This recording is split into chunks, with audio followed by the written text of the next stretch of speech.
Hey baby, this video is about why and how does manifestation work, and it's gonna blow your mind. And I'm making these videos because I have clients coming to me who want a specific person, whether they've gotten a reading through me and I say yes, this is a soulmate connection, or someone else told you this is your twin flame. It doesn't matter. If you want a person to be in a relationship with you, you have the power to manifest that into your reality. In fact, you can manifest anything you want, and I'm about to blow your mind. So hang on to your beanie. The reason why manifestation works is because you are pure source consciousness. The big lie of this earth life system is that you are separate from God. And I'm comfortable using the word God because I've deconstructed my religious upbringing, okay? I don't care if you say God, source, creator, or the flying spaghetti monster. And you can be atheist and manifest. That's how powerful your consciousness is. So in part 1, I taught you how to manifest something simple, like a blue feather. And that's going to be easy to manifest because your ego is not going to resist that. Your ego is not going to feel threatened by using the power of your mind to call in a blue feather into your reality. Now, let's talk about manifesting a person, or manifesting the version of your person that you want to show up for you every day. That is going to trigger some egos. But you're stronger than your ego, and this is where it gets super fun. So let's say you manifested your specific person and you say, all right, Coral, what's the deal? I used my imagination. I felt great about it. I felt like this is my person. Why aren't they here? Ooh, they're not here because you still don't believe they're your person yet. We're working on it. And here's how I know that you don't fully believe they're your person. If you're still asking me why they're not here, if you're still getting tarot readings asking me if they still like you and they're your person, then guess what? You are witnessing in real time your reality reflect back to you your inner state of awareness. Everything that comes across your path is reflecting back to you where you are placing your attention and your conscious awareness.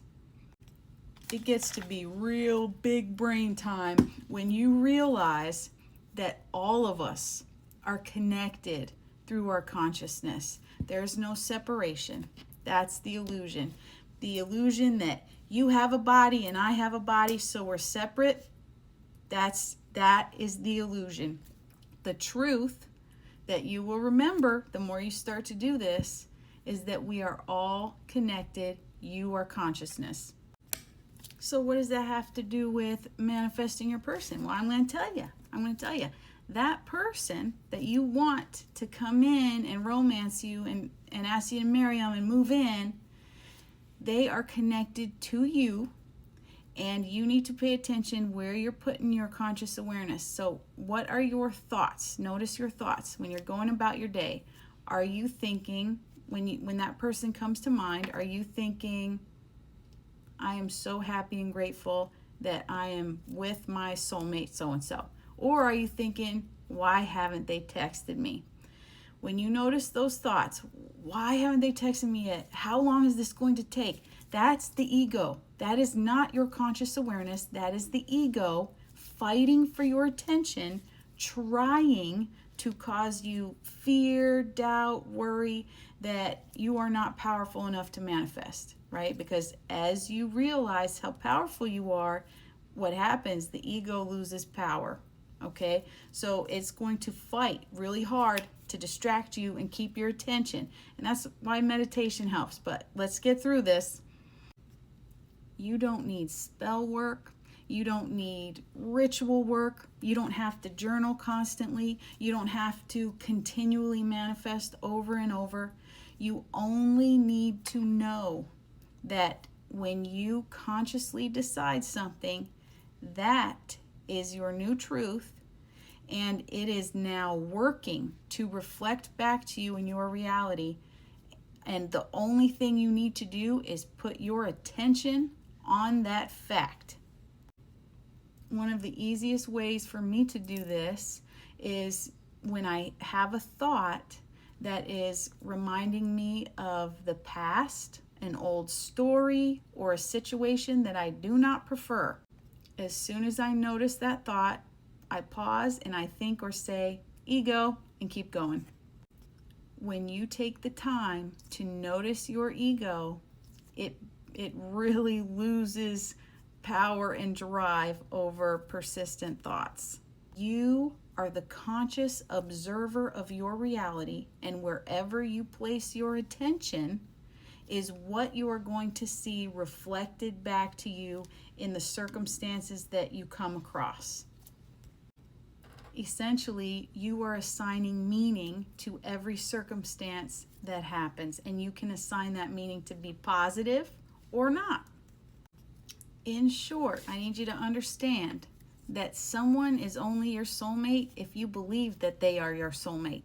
They are your twin flame if you believe that they are. They are your person if you believe they're your person, and if you believe that they're separate from you, then you will feel that they are separate from you, and you will see evidence of separation. If you believe that they are in union with you, energetically, spiritually, emotionally, mentally, then you are going to see evidence that you are in union with this person. You're going to get really good at noticing your thoughts and your emotions. When an emotion comes up, that's the ego trying to hold your attention. When thoughts come up, that's the ego trying to get your attention. When you are connected to your divine consciousness, your conscious awareness, that gives you the base emotion of peace. Conscious awareness is peaceful. When you're starting to feel some type of way, that means your attention is on the ego. It's that simple. Peace, anything else.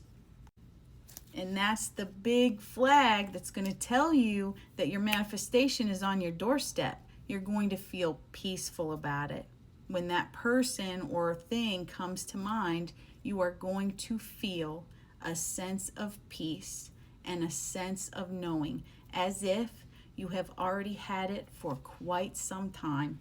It's like when you buy a new car and you're all excited and it's just so new and fresh and has that new car smell, and then a year later you had chocolate milk stain in the back seat from a kid, or a french fry shoved in there, right? And it's still a nice car, but you're just used to it. Yeah? So imagine that feeling of peacefulness, and that will come to you when you know that your manifestation is about to reflect back to you in your 3D reality or your everyday reality when you feel peaceful about it. All right, I'm done yapping. That was part 2. Please type comments, ask for clarification. I love making these videos. I love manifesting, and I love it when you get what you want, okay? Because that's how you call your power back. And I want you to have fun in your daily life and release fear and worry and have more fun and excitement, because that's what we're here for. I love you, honey. Toodles.